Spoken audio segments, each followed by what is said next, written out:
So I just have some questions for you today about your Kingdom Hearts experience. Okay. So how did you actually get into voice acting?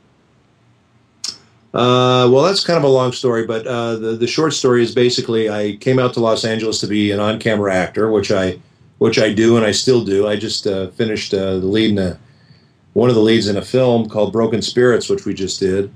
Um, but I do on camera still and commercials and stage and all that stuff still.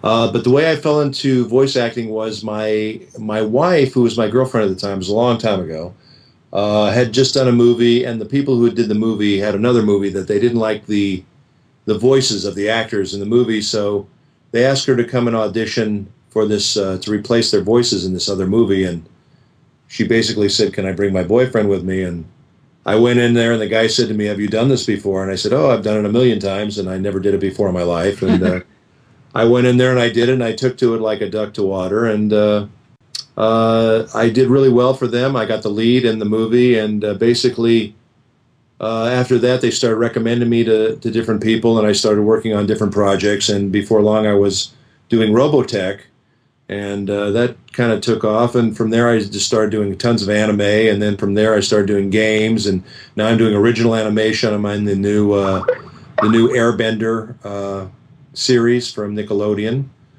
Um, so I'm doing that right now, the Legend of Korra, and just it's just been going on and on and on, and I've been doing a ton of games, which has been a lot of fun actually.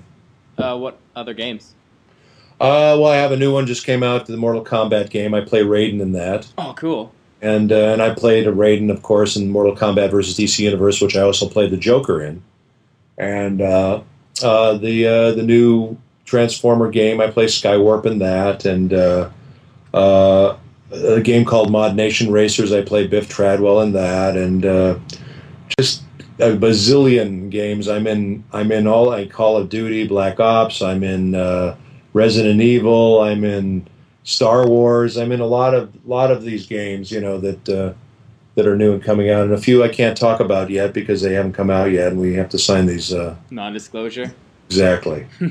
So sometimes you feel like you're doing cartoons for the CIA,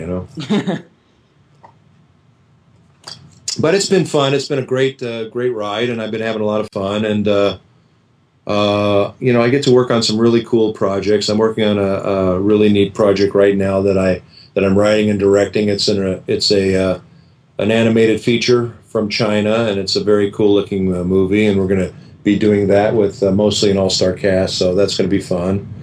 And just worked on a movie today, actually, where I revoiced Mickey Rourke in a movie, and they were missing a few lines, so I did some voice matching, and I've been working on the series, the Airbender series, so that's been very, very cool, and I've been very busy with all that stuff.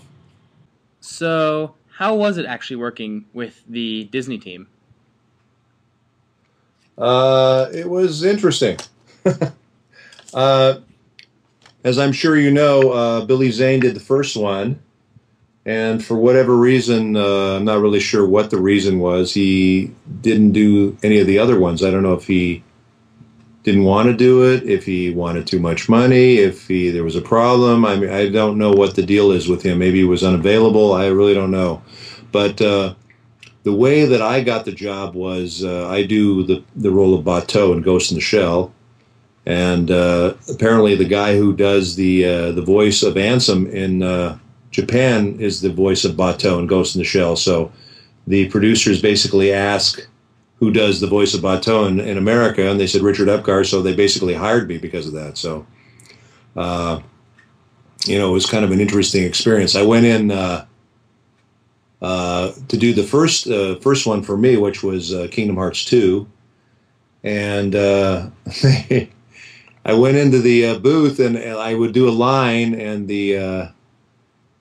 the engineer would go on the talkback, and he'd say, "Just a minute," and there was 6 clients from Japan and 6 clients from Disney in the booth, and they were talking back and forth, and then they come back on the talkback and say, "Can you do that line a little slower?" And then I would do the line a little slower, and then they would say, just a minute, and they would talk amongst themselves for another 5, 10 minutes and come back and say, can you do that line a little faster? Well, this like went on all day long, and then finally we had a break, and I pulled the engineer aside, and I said, how did Christopher Lee put up with that? He said, well, they did it to him once, and he said, all right, I'm going to tell you how we're going to do this. I'm going to read the script from the top to the bottom, and then I'm going home. And that's exactly what he did. And I thought, how cool is that? I wish I could have done that. That's funny. But, you know, it was great. I mean, honestly, it was a little strange because, you know, my thing was that I didn't really know anything about Kingdom Hearts when I went in. And I felt like they kind of didn't let me be very evil or ferocious or anything. They kind of kept me down.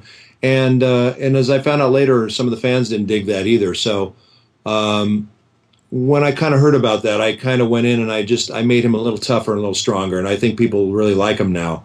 But you basically, people have to remember, when you go into these sessions, you're kind of at the mercy of the director, and you basically have to kind of, you know, please them and give them what they want. So, not knowing anything about the game when I first went in there, I basically had to acquiesce to the director. So that was my experience.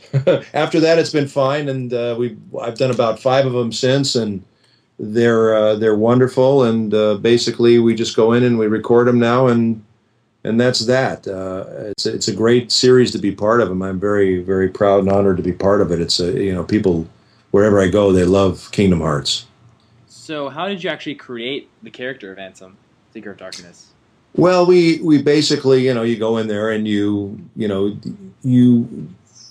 basically cold read stuff when you go in and do games. You don't really get to see anything. So I had to go in there and I had to rely on the director to basically tell me what this character's deal was. So, it's between him and me, that's what we came up with. And as I said, as I've gone on in the series, I've made him a little more evil, a little more ferocious, which I like better, and I think the fans like better.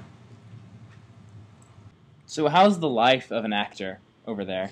Well, the life of an actor is pretty good if you're working. If you're not working, it's a horrible life, It's like anything. But, it's just very, it's a tough business. It's very competitive.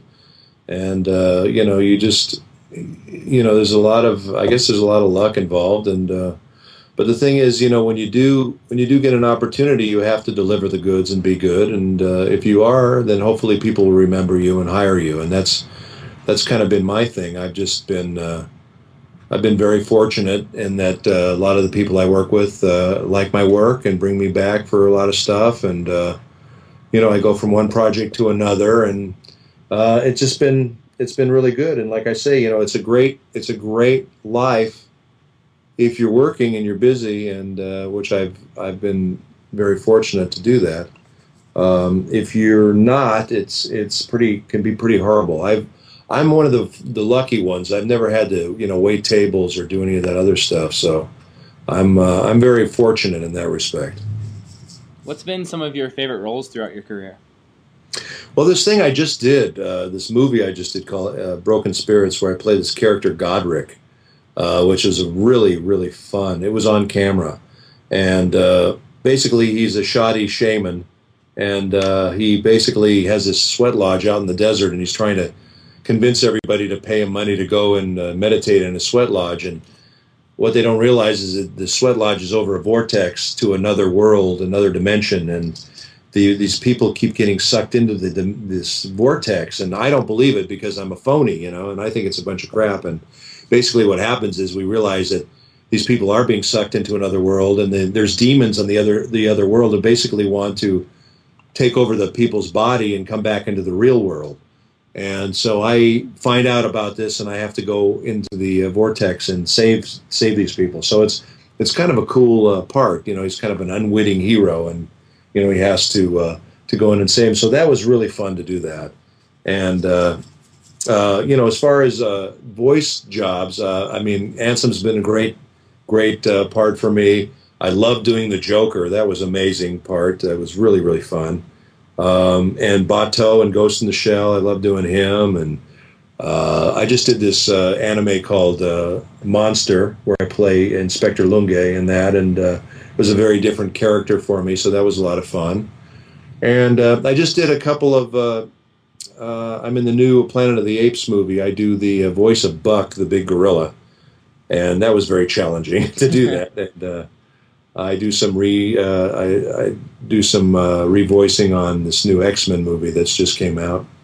So I mean, it's just fun. Every day I have something different. I'm doing something new and exciting, and I'm either in the studio or in a booth or on the set, or it's really terrific. I like I say, I'm really one of the lucky ones. I'm always busy. I'm always doing something, and so it's been great. And then I have a band that I play in called the LA River Band, and we played at the House of Blues a bunch of times, and Viper Room and places like that around town. And so that's like my therapy. And I'm a drummer, and my son's also a drummer. My son is a drummer for a band called Carney, and they're going to be opening for U2 the 30th of this month, actually, in New Brunswick, Canada. And he also plays, the lead singer in his band is Reeve Carney, who's playing Spider-Man on Broadway. So the band plays the music for the show. So they've been doing that, and then they're just doing their shows as a band around town, and like I said, they're going to be opening for U2 this month, and that's pretty exciting. So that's got to be a great gig. Oh yeah, it's going to be great. It's going to be Carney, Arcane Fire, and U2. It's going to be an amazing show.